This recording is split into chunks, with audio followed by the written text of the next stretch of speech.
तो दोस्तों पहले हम आपको बताएंगे कि सर्कल प्लाजो बनाने के लिए आपको किन किन चीजों की जरूरत पड़ेगी। जैसे कि सिंपली हमें लेना होगा पहले अपना स्टाइल, ये हमारे स्टाइल है। और बेल्ट में लगाने के लिए हम यहाँ पे लेंगे अपनी इलास्टिक साइज जैसे आपने स्टाइल अपने अकॉर्डिंग 1 इंच चौड़ी या 1.5 इंच चौड़ी। और इसके साथ हमारे यहाँ पे कुछ चार्ट है, हमारे कैंची और हमारे इंच टेप वगैरह। तो ये तो हमारा चीजें हुई, तो हमारा मटेरियल हुआ। और ये कपड़ा होगा हमारा, कम से कम हमें यहाँ पे कपड़ा लेना होगा 2.5 मीटर कपड़ा। ये हमारा 2.5 मीटर लंबा कपड़ा है। और इस कपड़े का जो अर्ज है, कपड़े की जो चौड़ाई है वो 42 इंच है, 42 इंच। और जो हमारी मेजरमेंट होगी, मेजरमेंट लेनी होगी आपको सिंपली, पहले तो आपको इसकी लेनी होगी अपने प्लाजो की लंबाई, जितना का लंबा को पहनना है। और इसी के साथ साथ आपको हिप की गोलाई लेनी होगी। और जहां पर इसको आपको बांधना है, बेल्ट को बोलते हैं, कमर बोलते हैं, आपको कमर गोलाई लेनी होगी। इन 3 चीजों की, इन 3 नाप की जरूरत पड़ेगी आपको, कमर, हिप और इसकी लंबाई। तो चलिए दोस्तों हम आपको उसकी मार्किंग करके बताते हैं। और अगर आप चाहें तो आप में एक मैचिंग यूज कर सकते हैं, जो मैचिंग के तौर पर यहाँ पर में इसका बेल्ट जो होगा, आप बेल्ट को अलग मैचिंग पर लगा सकते हैं, जो भी आपकी कुर्ती वगैरह मैच करता होगा वो आपकी इच्छा होगी। आप ना भी लगाए तो कोई प्रॉब्लम नहीं होगी। तो इसके लिए सबसे पहले तो आपको यहाँ पर अपना एक कपड़ा लेना है। कपड़े की लंबाई है 2.5 मीटर, जो कि हमने फोल्ड करके रखा हुआ है। और हमारे कपड़े का जो चौड़ाई है, जो पना है, जो अर्ज है, उसकी चौड़ाई है 42 इंच, 42 इंच। अब इसको हम पहले अपने काउंटर पे ऐसे डबल करके अच्छे से बिछा लेते हैं। तो ये हमने अपने कपड़े को काउंटर पे बिछा दिया फोल्ड करके। ये हमारा डबल फोल्ड में कपड़ा है। अब इसको हम यहाँ पर इसका एक हिस्सा इस तरह से उठाकर हम इसको एक कोना उठाएंगे और इसको अपने कपड़े पर त्रिकोण बिछाएंगे इस प्रकार। ये हमारा त्रिकोण यहाँ पर ऐसे फोल्ड हो चुका है। जैसे वो अपनी पजामे वगैरह कटिंग करते हैं, इसी प्रकार इसको हम फोल्ड करके बिछाना है। इसको भी यहाँ से जो भी हमारी सलवट वगैरह जो निकल रही है यहाँ पर, इसको भी हम बराबर कर देंगे।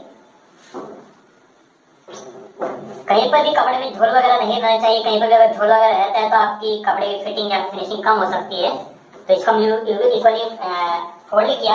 ये हमारा त्रिकोण, हमारा ट्रायंगल यहाँ पर बन चुका है। अब इसके बाद हम यहाँ पर इसमें सबसे पहले आपको लगाना है अपनी बेल्ट का मार्क। जो भी आपकी बेल्ट है, जो भी आपकी कमर है, इसका आपको निशान लगाना है। तो जैसे कि हमारी बेल्ट है 40 इंच, आपकी बेल्ट से छोटी या बड़ी हो सकती है। तो यहाँ पर हमारे 40 इंच के बेल्ट का निशान लगाएंगे। 40 का चौथे भाग होता है यहाँ पर 10 इंच। तो 10 इंच हम यहाँ पर देखते हैं कि 10 इंच हमारा यहाँ पर कहाँ पर आता है। तो यहाँ पर हमारी बेल्ट का चौथा भाग यहाँ पर आएगा। आपका साइज चाहे जो भी हो, छोटा है बड़ा, आप उसी का अकॉर्डिंग कीजिएगा। तो ये हमारा 10 इंच हमारा यहाँ पर आएगा, हमारी कमर का चौथाई भाग। तो हमने यहाँ पर सिंपल सीधा मार्क लगाया है। अब इसको हम यहाँ पर अब हमें यहाँ पर एक निशान लगाना है। ये हमने हमारी जो बेल्ट होगी वो सीधी नहीं होगी, हमारी बेल्ट होगी यहाँ पर राउंड में। हमने सिर्फ दिखाया है आपको कि किस प्रकार की बेल्ट आप मार्किंग कर सकते हैं। हमारी बेल्ट हो कुछ इस तरीके से, ऐसे यहाँ पर राउंड होगी। तो जितना आपको यहाँ पर ये जो आपका ऊपर का हिस्सा है, ये वाला आपको इसको नापना है। तो ये आपका हिस्सा कितना बैठता है यहाँ पर, ये हमारा पूरा हिस्सा यहाँ पर करीब 11 इंच है, 11 इंच है। तो इतना ही मार्क आपको यहाँ पर इसके इस तरफ यहाँ पर लगाना है 11 इंच का। इस प्रकार ऐसे आपने निशान लगाया और फिर ऐसे निशान आपके बीच में लगाएंगे 11 इंच का। तो इसको हम यहाँ पे एक राउंड शेप ऐसे दे देंगे इस तरीके से। तो ये आपकी कमर में एक राउंड शेप जो बराबर ऐसे आएगी कि आपकी राउंड शेप आ गई, क्योंकि हमारा यहाँ पर 11 इंच था ये। तो ये इस तरीके से ऐसे यहाँ पर घूम सकता है। तो 11 इंच हमारा यहाँ पर ऐसे हो गया है। ये आपकी बेल्ट है। अब ये निशान लगाने के बाद आप उसमें एक बार फिर नाप लेना चाहिए कि अब क्या ये शेप देने के बाद अभी भी हमारा ये पूरा 10 इंच आ रहा है। इसको यहाँ पर जैसे दोबारा नापते हैं इस प्रकार, ये शायद छोटा आएगा थोड़ा सा। तो यहाँ पर ये करीब करीब ये आधा इंच पौना इंच कम हो गया है। तो इसके ये हमारा 10 इंच था पहले, तो यहाँ पर करीब 2.5 इंच हो गया है। तो यहाँ पर इसको बड़ा करने के लिए हम यहाँ पे एक मार्क इसके नीचे लगाएंगे, करीब पौना इंच पर 1 इंच के नीचे लगाएंगे। शेप वही रखेंगे इक्वल गोलाई में ऐसे, और फिर इसको दोबारा नापते हैं। तो ये हमारा 10 इंच ऐसे आ गया है। यहाँ पर हमारी हिप का चौथाई भाग 10 इंच यहाँ पर ऐसे आ चुका है। अब इसके बाद हमारे जो निशान हमने बाद में लगाया ये वाला, अब इसको हम अब इस नाप से अपनी लंबाई नापेंगे। तो जैसे कि हमें इसके ऊपर बेल्ट लगानी है, हमारी जो बेल्ट है, जो हमारी इलास्टिक है, वो लगभग 1.5 इंच चौड़ी है। तो यहाँ पर इसको हम 1.5 इंच ऊपर रखेंगे एक्स्ट्रा। और जो भी आपकी लेंथ है, आपको अपनी लेंथ का मार्क लगाना है इसके नीचे। हम अपनी लेंथ रखेंगे यहाँ पर 37 इंच। इस प्रकार 37 पर में मार्क लगा देते हैं। इस प्रकार आप चाहे तो अपनी लंबाई को अपने हिसाब से छोटा बड़ा कर सकते हैं, जो आपको लंबाई चाहिए होगी। और जैसी शेप हमने यहाँ पर दी है गोलाई में, ऐसी शेप हम यहाँ पर पूरे राउंड में देंगे। तो गोलाई में शेप लगाने का सबसे आसान तरीका ये होता है कि इस हिस्से से ऊपर जो भी आपका छोटा ये त्रिकोण है, आप इसके किनारे को, इसके सेंटर को यहाँ ऊपर से नापिए इस प्रकार। और जहाँ पर आपने भी लंबाई का निशान लगाया है, जो भी आपकी लंबाई आपने रखी है, रखना चाहते हैं, आप यहाँ पर इसको नापिए ऊपर से लेकर नीचे तक। तो जैसे कि हमारी लंबाई यहाँ पर ये आती है 47.5 इंच, 47.5 इंच, 47.5 इंच लंबाई हमारी। तो यहाँ पर इसको नीचे को ऊपर से पकड़ेंगे और इसको इसी साइज के अकॉर्डिंग ऐसे यहाँ पर पूरे राउंड में यहाँ पर सर्कल बना देंगे, घुमा देंगे। तो जहाँ जहाँ आपका मार्क आता है यहाँ पर इसको आप ऐसे ऐसे निशान लगा दीजिएगा। ऐसे आपका जो प्लाजो का जो सर्कल बनेगा, जो गोलाई होगी वो इक्वली हर जगह से बराबर होगी। ऐसा नहीं होगा कि आपकी लंबाई कहीं से छोटी बनती है, कहीं छोटी कहीं से बड़ी बनती है, ये तो इक्वली हर जगह से बराबर बनेगी। तो देखिए हम यहाँ पर ऐसे राउंड यहाँ से मार्क लगा दिए। अब इन सभी मार्कों को हम यहाँ पर ऐसे आपस में टच कर देते हैं ताकि आपको उसको कटिंग करने में, आपको समझने में आसानी हो। तो देखिए दोस्तों, हमने भी लंबाई निशान लगाया। अब इसके बाद जब एक बार फिर अपनी लंबाई नापेंगे, कहीं हमारी लंबाई कोई कमी तो नहीं रह गई। तो ये नीचे वाला मार्क है हमारा 1.5 इंच, हम ऊपर निकालेंगे बेल्ट के लिए, इलास्टिक के लिए। और लंबाई हमारी 37 इंच हमारी बिल्कुल ठीक इक्वल आ रही है।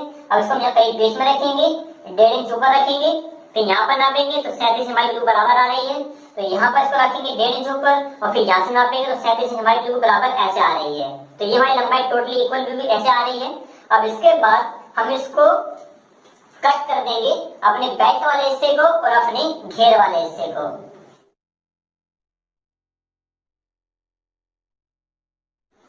तो ये हमने अपनी प्लाजो की लंबाई और लेंथ कट कर दी है। ये हमारी बेल्ट है और ये हमारा इसका घेर है।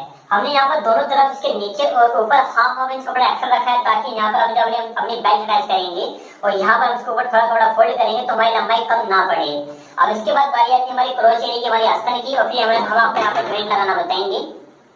तो हमारा जो आसन होता है वो हमारा हिप के हिसाब से होता है। जैसे कि हमारा हिप साइज 36 इंच है, 36 इंच है, तो इसका हम तीसरा भाग लेंगे। तो 36 इंच का तीसरा भाग होता है 12 इंच। तो 12 इंच का हम अपना आसन रखेंगे। आपका साइज से अलग हो सकता है, आप अपने हिसाब से कीजिएगा, जो भी आपका साइज हो साइज के तीसरा भाग। तो यहाँ पर 12 इंच हम इसका आसन लेंगे। तो 1.5 इंच हम उसमें ऊपर निकाल देंगे अपने बेल्ट के लिए। और जहाँ पर भी आपका 12 इंच आपका 12 इंच आता है, जहाँ पर आप अपने ऐसे निशान ऐसे लगा दीजिएगा। ये हमने यहाँ पर अपने हिप का तीसरा भाग ऐसे निशान लगाया है आसन के लिए। और उसके यहाँ पर सीधा मार्क लगाएंगे, करीब करीब रखेंगे। इसकी चौड़ाई को हम 1.5 इंच का 1.5 इंच इस प्रकार, और इसको ऊपर की तरफ तिरछा मार्क लगाएंगे ऐसे। वैसे मार्क को ऐसे सीधा लगाया जाता है, अगर सीधा मार्क लगाएंगे तो आपकी बेल्ट छोटी पड़ जाएगी। तो हम यहाँ पर सिंपल ये तिरछा मार्क लगाएंगे ऐसे ऐसे तिरछा मार्क लगाया हमने एक। और तिरछा मार्क लगाने के बाद यहाँ पर भी एक राउंड शेप देंगे आसन के लिए और फिर इसको कट कर देंगे। तो ये हमारी प्लाजो का आसन होगा, एक रोच एरिया होगा। इसको हम कट कर देते हैं। ये हमारा आसन हुआ। अब इसके बाद हम बताएंगे आपको यहाँ पे जॉइंट लगाना, क्योंकि हमारे कपड़े का जो अर्ज था वो कब था, हमारे कपड़े का अर्ज था 42 इंच। तो 42 इंच कपड़े में अक्सर यहाँ पर इस तरह के जॉइंट आता है। लेकिन अगर आपको जॉइंट नहीं चाहिए इस तरह का, तो आपको जॉइंट ना लगाने के लिए आपको जो कपड़े का जो पना होता है, नॉर्मली कपड़े का पना आता है मार्केट में 40 इंच, 41 इंच या फिर 42 इंच। अगर आपको जॉइंट नहीं चाहिए तो आपको बड़े पने कपड़ा जिसका पना हो कम से कम, इसका अर्ज हो कम से कम 1.5 मीटर, 1.5 मीटर पने का कपड़ा लेना होगा। तो उस कपड़े में आपका ये जॉइंट नहीं आएगा। हम आपको एक बार अपना कपड़ा दिखा भी देंगे, हमारे पास उस तरह कपड़ा भी है। तो पहले हम यहाँ पर आपको इसको कटिंग करके बताएंगे। आपको इसके ऊपर इसको रखना है कम से कम 1 इंच। हम इसको इसके ऊपर दबा कर रखेंगे ऐसे, दोनों तरफ से 1 इंच दबा कर रखेंगे। और जिस तरह की शेप आपने यहाँ पर लगाई है, आप यहाँ पर भी इसको ऐसी शेप लगा दीजिएगा। इसको हाथ से महसूस कीजिए कि आपका जो लेंथ कहाँ पर आ रही है, और जहाँ पर आपकी लेंथ हो आप यहाँ पर से इसे हल्का के निशान लगाइएगा। ये आपकी लेंथ का मार्क है इस प्रकार। और यहाँ पर भी एक्स्ट्रा जो कपड़ा है इसको भी यहाँ पर कट कर देंगे हम। अब इसको यहाँ पर ऐसे कट कर देते हैं और फिर इस कट को हम इस जॉइंट को अपने प्लाजो में अटैच करेंगे। तो देखिए दोस्तों, यहाँ पर हमने जॉइंट को अटैच कर दिया है। अब हम आपको सिलाई कर बताएंगे, लेकिन उससे पहले हम आपको अपना कपड़ा दिखा देते हैं। ये जॉइंट हमारा कुछ इस प्रकार अटैच होगा। और जो बेल्ट है, बेल्ट भी आपको बनाना बताएंगे। बेल्ट के लिए या फिर मोरी के लिए आप कोई भी मैचिंग का कपड़ा या फिर कोई लैस वगैरह इस्तेमाल कर सकते हैं, जो कि अगर आप कोई मैचिंग रखना चाहते हैं तो ये हमारा कपड़ा है वो वाला जो कि हम आपको बता रहे थे। ये हमारा कपड़ा है। इस कपड़े का जो अर्ज है वो नॉर्मल से ज्यादा आता है। जैसे कि हमारा ये जिस कपड़े का हमने प्लाजो बनाया है, इसका अर्ज था करीब करीब 42 इंच, जो कि 42 इंच यहाँ पर आता है, इसमें आपका जॉइंट आएगा। लेकिन ये जो कपड़ा है हमारा, इस कपड़े का जो पना है कम से कम उसका 1.5 या 2 मीटर कपड़ा है, मतलब कि नॉर्मल से करीब करीब 1 फुट ज्यादा कपड़ा है इसका चौड़ाई में। तो हमने आपको इसमें बता दिया है, अगर आपको ज्वाइंट नहीं चाहिए तो आपको बड़ा पना लेना होगा, अगर ज्वाइंट चाहिए तो आप यहाँ पे छोटा पना ले सकते हैं, क्योंकि हमने आपको बताया इसमें इसलिए ताकि मार्केट में बड़े पने का कपड़ा बहुत ही कम मिलता है, सभी को नहीं मिल पाता, इसलिए मैं आपको ज्वाइंट वाला बताया है। अगर आपको ज्वाइंट वाला कम पने का कपड़ा मिलेगा, इसमें बना लीजिएगा, नहीं तो आप इसमें बना सकते हैं। तो चलिए अब आपको हम इसमें सिलाई कर बताते हैं इसकी। तो पहले हम अपने प्लाजो में ज्वाइंट लगाएंगे। ये हमारा ज्वाइंट वाला हिस्सा है, इसको अलग कर लेते हैं इस प्रकार ऐसे। यहाँ पे हमें अपने ज्वाइंट को यहाँ पे इसको जोड़ना है नॉर्मली। तो ज्वाइंट लगाने के लिए पहले हम यहाँ पर ज्वाइंट पर अपने निशान लगाते हैं इस प्रकार। इसके दोनों तरफ दोनों पार्ट पर इसमें निशान लगाएंगे। ये पार्ट ज्वाइंट निशान वाला हिस्सा हमारा उल्टा कपड़ा है और बिना निशान वाला सीधा कपड़ा है। तो ऐसे निशान हम यहाँ पर इसके प्लाजो के घेरे पर भी लगा देंगे दोनों तरफ, और कोई भी एक हिस्से पर ज्वाइंट लगाएंगे। हम उसका ऊपर वाला हिस्सा ले लेते हैं, नीचे निकाल देते हैं। तो ये हमारा इसका ऊपर वाला हिस्सा है, और ज्वाइंट को ये मार्क को नीचे करेंगे और इसको इसके ऊपर रखेंगे अपने घेर को, और सिंपल यहाँ पर एक सैर लगा उसको अटैच कर देंगे, जोड़ देंगे।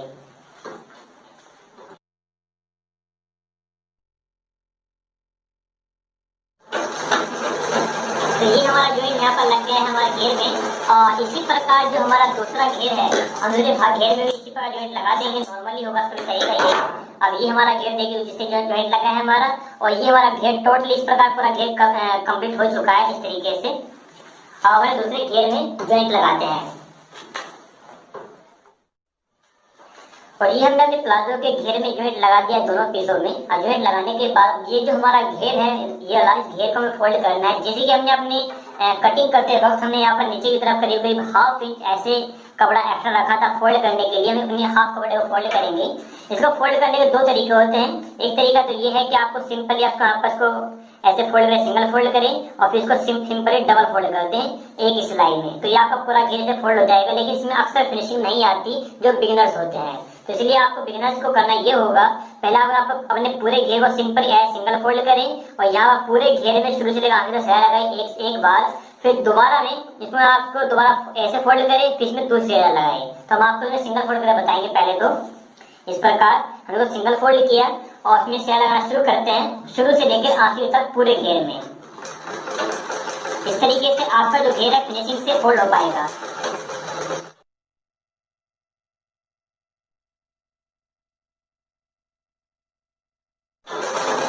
और ये हमने अपने प्लाजो के घेर को सिंपली कॉटन कपड़ा सिंगल फोल्ड कर दिया इस प्रकार। अभी सिंगल फोल्ड हुआ, इसके बाद हम इसको एक फोल्ड और करना है ताकि ये पूरा कपड़ा हमारा कवर हो जाए, तो यहाँ से हमारे धागे वगैरह ना निकले।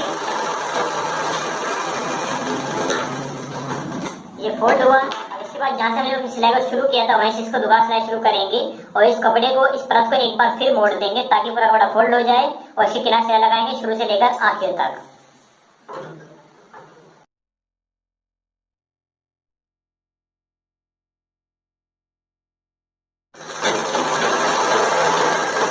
तो देखिए दोस्तों, हमने अपने प्लाजो के एक पीस को यहाँ पर सिंपल इसे फोल्ड कर दिया है। हमने इसको 2 सिलाई में फोल्ड किया है, ये हमारा पहला तरीका होगा।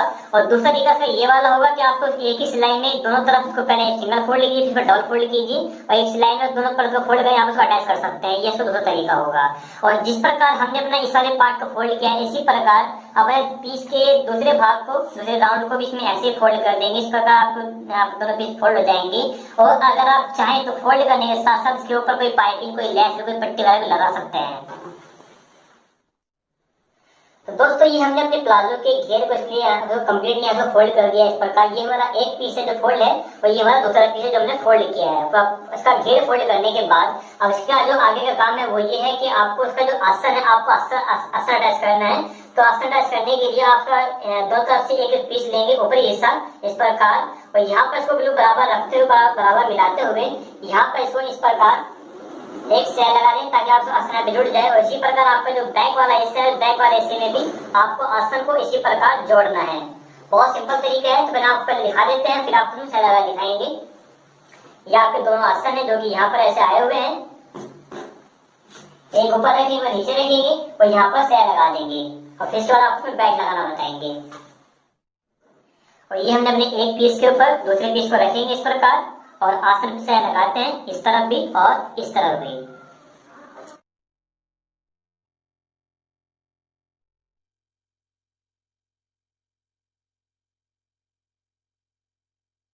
तो ये हमने अपने दोनों आसन को यहाँ पे अटैच कर दिया इस प्रकार। अब आपको एक बार दिखाई देते हैं, अपने काउंटर में दिखाएंगे इसको हम। तो ये हमने दोनों साइड के आसन अटैच कर दिया। ये हमारा पहला आसन है और इसके बैक साइड ये हमारा दूसरा आसन है। इस प्रकार ये दोनों आसन जुड़ चुके हैं और आसन जुड़ने से आपकी जो बेल्ट है, बेल्ट आपकी पूरी राउंड ऐसे यहाँ पर ऐसे बन चुकी है। आपका राउंड हिस्सा बना है ये वाला। अब इसके बाद इसमें आपका अगला काम जो होगा वो जो आपका नीचे सिलाई होगी। आसन के नीचे जो आपका ये खुला हिस्सा है, ये वाला खुला हिस्सा है, आपको यहाँ पर इसको भी बराबर करके अपने पीस को ऐसे आप नीचे बराबर करेंगे मोरे से और यहाँ से सिंपल सिलाई लेकर आएंगे यहाँ पर। उसके बाद यहाँ पर ऐसे डालते हुए इसी सिलाई को इसके दूसरे हिस्से में लाकर यहाँ पर पूरा कर देंगे। इससे आपका जो मोरे जो प्लाजो का निचला हिस्सा बंद हो जाएगा और फिर इसके बाद आप नॉर्मली बेल्ट लगा सकते हैं।